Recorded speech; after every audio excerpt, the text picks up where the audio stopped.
Hi everyone! This time for my PaperArtsy blog post I have prepared a video too, for all of you who might be more visual types or curious of some technicalities.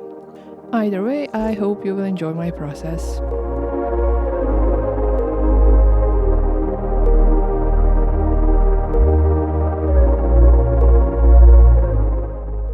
As I mentioned in my blog post, the idea for this project came from this deck of cards.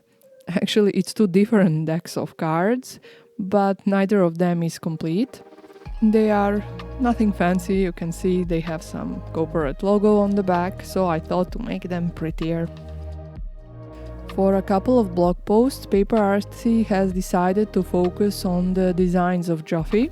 So my chosen stamps are, as you can see, JoFY 125, 126, with these cute insect designs and these super cute mini tags, and the JoFY 102.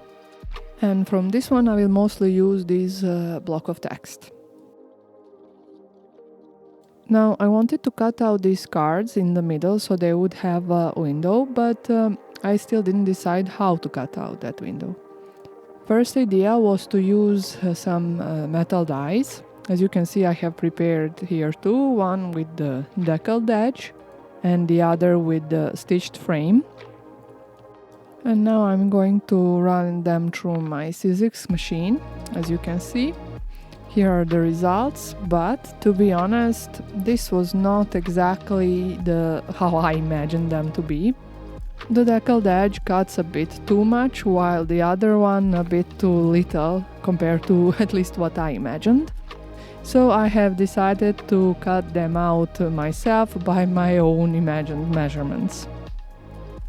The heart cards were actually perfect, as I used the points of those small hearts as my measurement for cutting where the edges of my window opening would be.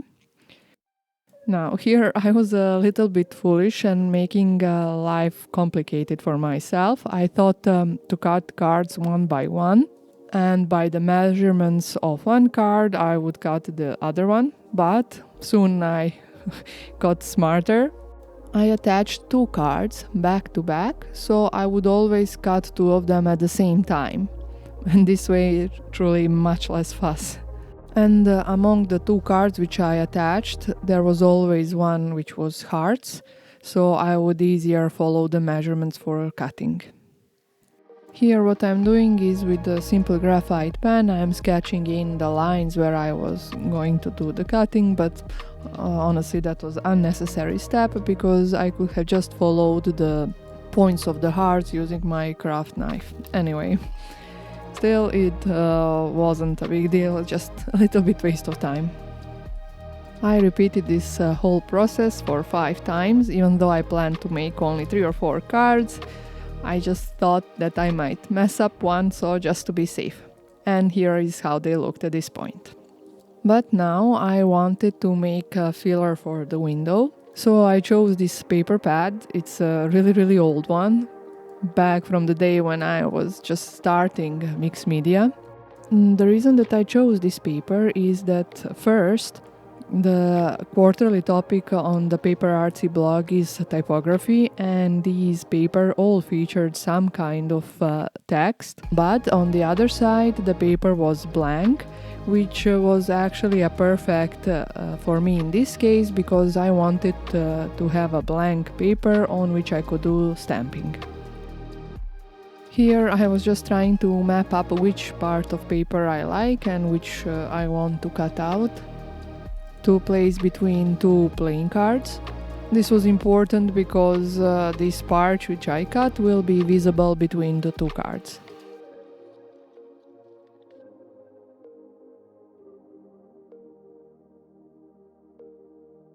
Here you will see what I mean. I will tuck in this paper between two cards, and this is approximately how the final looks will be. For each card I will use a different paper from this paper pad, just for a little bit of variety.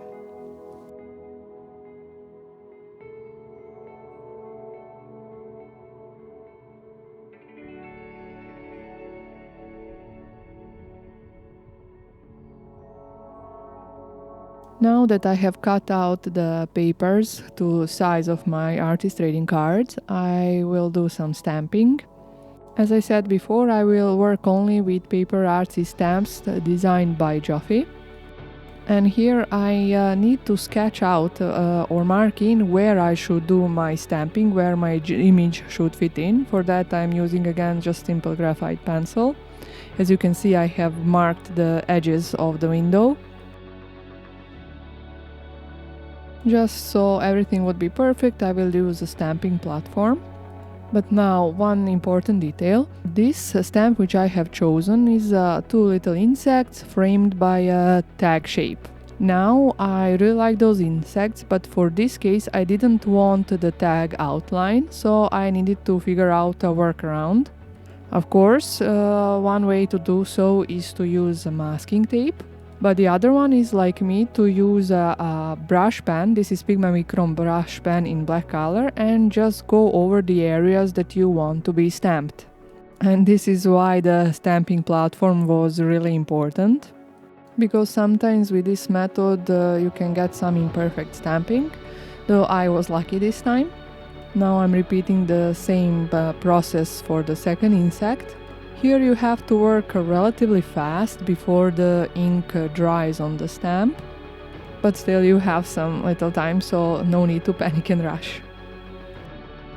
Rest of the images that I was going to stamp were fine as they were, so I was just using Archival ink in jet black color and acrylic block. Here I just couldn't resist using those tiny little tags. I think they are really cute. Other insects from this stamp set had these kind of little tags with the little numbers, so I was trying to replicate the style of JoFY's numbers.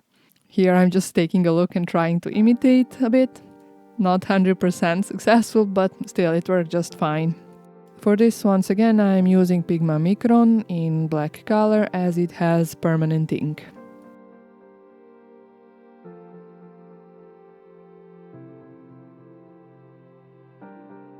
After I was done with stamping, I am using an eraser to remove those sketch-in lines that were marking the frame of the window. And of course, I will repeat this for the rest of the cards, combining the two stamp sets that I mentioned before. And here is it how it looks.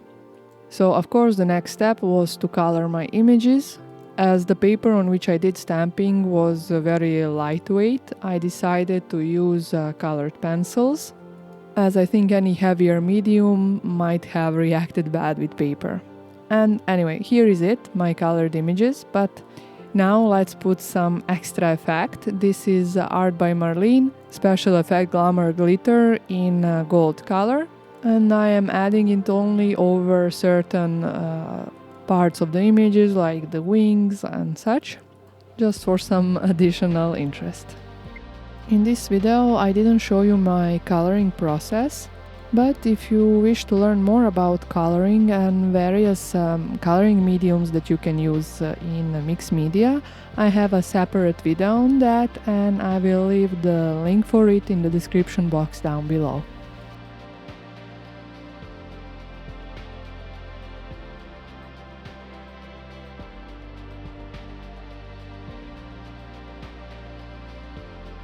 I think adding this glitter was actually a really nice touch, something to make the images a bit more special and to stand out. And here you can see how nicely they fit into the card frames, card windows. But at this point I decided to age my cards a bit. They look just somehow too clean and neat. For that I am using antique linen distress oxide and an ink blending brush. I am applying the ink that way that I am making inward brushing moves, still staying away from the main image, as I didn't want distress ink to interfere with my already colored images.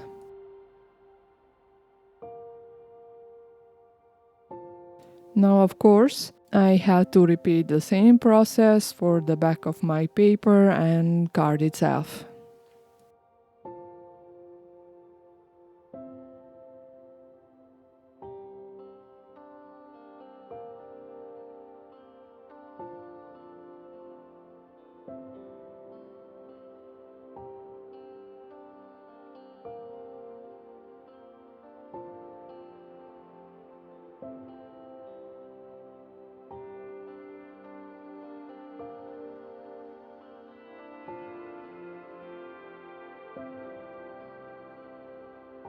Still, I wasn't done with aging my card. I wanted to add some more details using vintage photo distress oxide.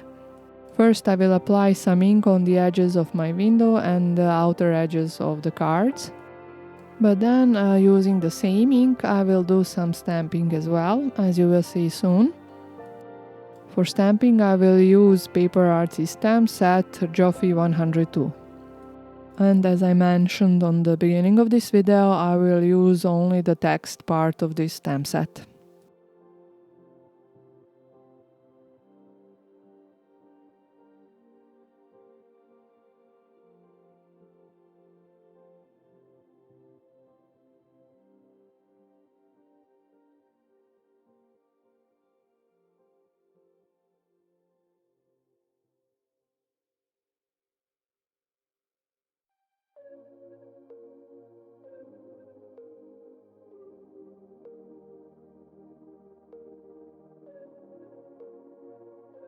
Now, after I was satisfied with the stamping, I thought to use some acetate.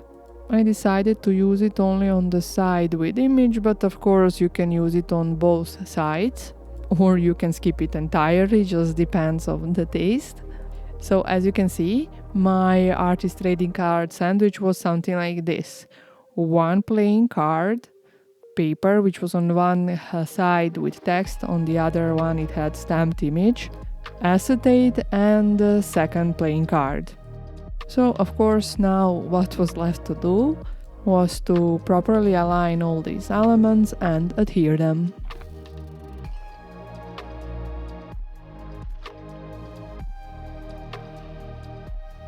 As you can see, I was using glue for all the elements, though when adhering acetate you might want some kind of stronger glue, and then of course repeat the process for all the cards.